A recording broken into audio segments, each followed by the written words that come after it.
पूरे दिन भर का अपडेट भी आपको दे देते हैं, आपको बता देते हैं कि कल हुआ क्या था, बैकग्राउंड स्टोरी क्या है। दरअसल कल जो है दुर्गा प्रतिमा का विसर्जन हो रहा था, उसके लिए यात्रा निकाली गई थी। नवरात्र खत्म हुए, यात्रा निकाली गई विसर्जन के लिए। मेहसी में डीजे बजाने पर दो गुटों में विवाद हुआ। अब आप सोच रहे होंगे डीजे ही तो बजा रहे थे, इतना बड़ा विवाद कैसे होगा, लेकिन इस विवाद ने बड़ा रूप इसलिए ले लिया क्योंकि विवाद बढ़ने पर मुस्लिम गुट ने यहां पर भीड़ इकट्ठा कर ली। मस्जिद के पास विसर्जन यात्रा जैसे ही पहुंची, पथराव शुरू हो गया। मस्जिद के पास पहुंचते ही मुस्लिम पक्ष की तरफ से फायरिंग भी कर दी गई। सिर्फ पथराव तक सीमित नहीं रहा, गोलियां चल गई। फायरिंग में एक शख्स की मौत हो गई, 2 लोग घायल हुए हैं। हिंदू युवक की हत्या के बाद मामला और खराब हो गया, क्योंकि आप सोचिए पथराव तक सीमित रहता तो शायद हालात तुरंत नियंत्रण में आ जाते, लेकिन मौत के घाट उतार दिया गया एक शख्स को घटना वाली जगह पर। उसके बाद गुस्से में लोगों ने तोड़फोड़ और आगजनी की है। पुलिस टीम ने मौके पर पहुंचकर हालात को संभाला, लेकिन करीब 25 से 30 उपद्रवियों को हिरासत में लिया गया। इलाके में भारी फोर्स की तैनाती, हम आपको तस्वीरें भी दिखा रहे थे कि कैसे फ्लैग मार्च भी निकाला गया है हालातों को नियंत्रण में करने के लिए। लेकिन आपको बताएं, तस्वीर एक और दिखा देते हैं, चलिए किस तरह से पथराव हुआ है, जरा उसकी भी आपको तस्वीर देखनी चाहिए, आपके लिए बहुत जरूरी है। देखिए ये रात की तस्वीर है, ये आप देख रहे हैं विसर्जन यात्रा निकली हुई और इस तरह से जब यात्रा वहां पहुंचती है, विशेष समुदाय से जुड़ा एक इलाका है, वहां पहुंचती है और कैसे पथराव होता है, कैसे भाग दौड़ मच जाती है, आपाधापी मच जाती है। जरा फुल स्क्रीन करिएगा, एम्बियंस भी सुनाइए कि किस तरह से भाग रहे हैं लोग।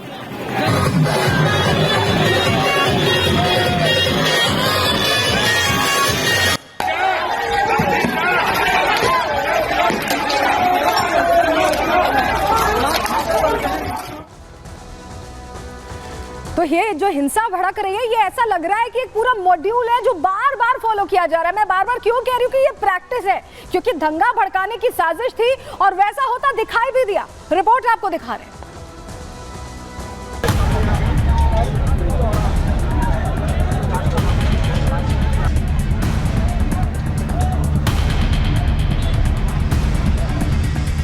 दुर्गा प्रतिमा विसर्जन के दौरान भड़की हिंसा में बहराइच सुलग रहा है। तस्वीरें ऐसी हैं जिसे देखकर किसी की भी रूह कांप जाए। हिंसाग्रस्त इलाके में चारों तरफ उपद्रव, तोड़फोड़ और आगजनी का मंजर दिखा। जैसे जैसे समय बीता, हंगामा बढ़ता ही गया। इन तस्वीरों को जरा गौर से देखिए, कैसे आक्रोशित भीड़ चारों तरफ तबाही मचा रही है। रास्ते में जो कुछ भी आ रहा है, सब कुछ तबाह होता जा रहा है। इलाके की दुकानें, शोरूम और अस्पताल, सब कुछ हिंसा की आग में जलता दिखा। बहराइच में भड़की हिंसा के दौरान एक शख्स की जान चली गई, जिसके बाद हंगामा और बढ़ गया। वहां मौजूद भीड़ और भी उग्र हो गई। हालात इस कदर बेकाबू हो गए कि पुलिस और प्रशासन को हल्का बल प्रयोग कर भीड़ को तितर-बितर करना पड़ा। इलाके में फोर्स की तैनाती बढ़ानी पड़ी। मैम क्या सिचुएशन है फिलहाल? अभी कंट्रोल हो रही है, कर रहे हैं, कंट्रोल हो रही है। दुर्गा प्रतिमा विसर्जन के दौरान भड़की हिंसा की आग में पूरा बहराइच जल रहा था और उसका धुआं लखनऊ में घुटन पैदा कर रहा था। यही वजह है कि सीएम योगी ने बड़े अधिकारियों के साथ एक हाई लेवल बैठक कर सख्त कार्रवाई के निर्देश दिए। योगी के आदेश के बाद बहराइच में ऑफिसर्स ने डेरा डाला और ताबड़तोड़ कार्रवाई शुरू की गई। Bureau report, Republic Bharat.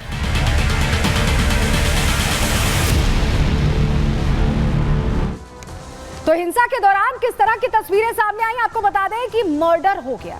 आप सोचिए कि डीजे की आवाज ऊंची हो, कोई यात्रा गुजर रही हो, कुछ झड़प होती है, कुछ बातचीत होती है, समझ में आता है, लेकिन आप किसी को मौत के घाट उतार दें, ये किसी की समझ में नहीं आएगा। और यही वजह है कि हंगामा इसी को लेकर हुआ है। चलिए आपको सामने जानकारी रख रहे हैं, तो बताएं आपको कि बहराइच में एक शख्स की हत्या कर दी गई। 22 साल का, महज 22 साल का लड़का था जिसकी हत्या कर दी गई।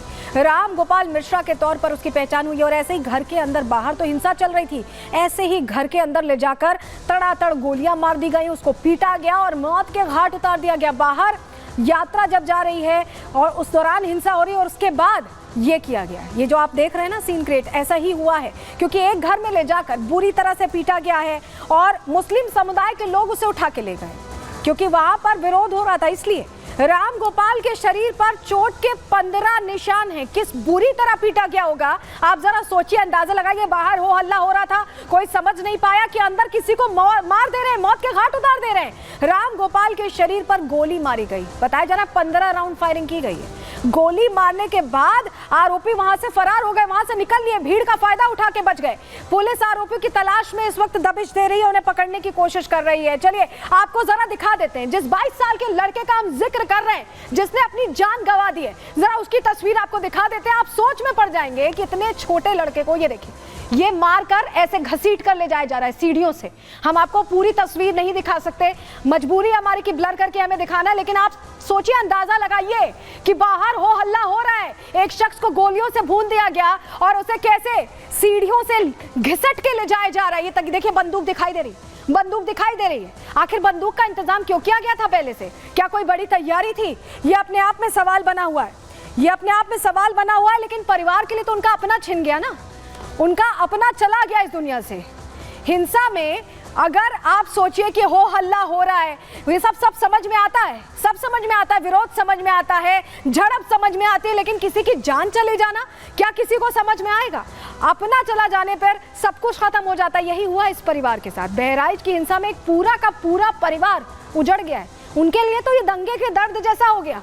मृतक राम गोपाल पर परिवार की पूरी जिम्मेदारी थी, इकलौता था, कमाने खाने वाला। हिंसा ने इस परिवार से उसका चिराग छीन लिया, सहारा छीन लिया है। अब परिवार किसके सहारे रहेगा? सोचिए, 2 महीने पहले राम गोपाल की शादी हुई थी, कुछ ही वक्त था, 2 महीने पहले शादी हुई और उसके बाद अब उसे मौत के घाट उतार दिया गया। शादी के बाद ये पहला दशहरा था, त्योहार मनाया जा रहा था, उत्सव का माहौल था इस घर में। शादी के बाद अमूमन ये होता है कि 1 साल तक जो भी त्योहार आते हैं उसे उत्सव की तरह मनाया जाता है, और वैसा ही हो भी रहा था इस परिवार में। लेकिन परिवार ने अब सीएम योगी आदित्यनाथ से इंसाफ की मांग की है। कहा है कि बाबा का जो बुलडोजर मॉडल है, बाबा का जो एनकाउंटर मॉडल है, वो इनके साथ किया जाए, एनकाउंटर किया जाए इन आरोपियों का जिन्होंने मौत के घाट उतार दिया। आरोपियों के घर पर बुलडोजर भी चलवाना चाहता है परिजन, क्योंकि उनकी ये मांग है कि उनके लिए ये बहुत बड़ी बात है कि उन्होंने अपने को खो दिया। आप सोचिए कि झड़प होती है, लगता है कि चलिए हल्ला गुल्ला हुआ, पथराव हुआ, हर चीज समझ में आती है, लेकिन इस परिवार को कौन समझाएगा? इसका तो अपना छिन गया, सहारा ही छिन गया। रिपोर्ट आपको दिखाते हैं इसी से जुड़ी। अभी प्रशासन क्या कह रही है? कुछ गिरफ्तारी नहीं, लोग मांग कर रहे हैं कि गिरफ्तार हो लोग। मुख्य अभियुक्त गिरफ्तार नहीं हुए? अभी नहीं गिरफ्तार, सर अभी मुख्य अभियुक्त नहीं गिरफ्तार हुआ, जो मारा था कोई फरार हैं, 5 लोग अभी कोई गिरफ्तार नहीं हुए हैं। मारने वाले फरार हैं और 2 दर्जन लोग ऐसे पकड़े। हाँ पकड़े, दिखाओ में पकड़े। जो पकड़े गए हैं वो बेकार हैं। अब्दुल हमीद का लड़का और अब्दुल हमीद ने गोली मारा है, और मुख्य आरोपी 2 लोग हैं बापू। अब ये सब अभी पकड़े नहीं गए? पकड़े गए हैं वो। तो यही मांग है कि जो हमारे साथ हुआ है वो उनके साथ होना चाहिए। हाँ, सीधी बात है, क्योंकि हम लोग सनातनी हैं, हम लोगों के साथ मूर्ति व्यवस्था में या पूजन में बाधा आती है तो इसके जिम्मेदार मुसलमान हैं और उनको दंड मिलना चाहिए। नहीं देता है प्रशासन तो। हमके दादा जी यही हम लोग भी हम भी कहते हैं कि खून का बदला खून ही होना चाहिए।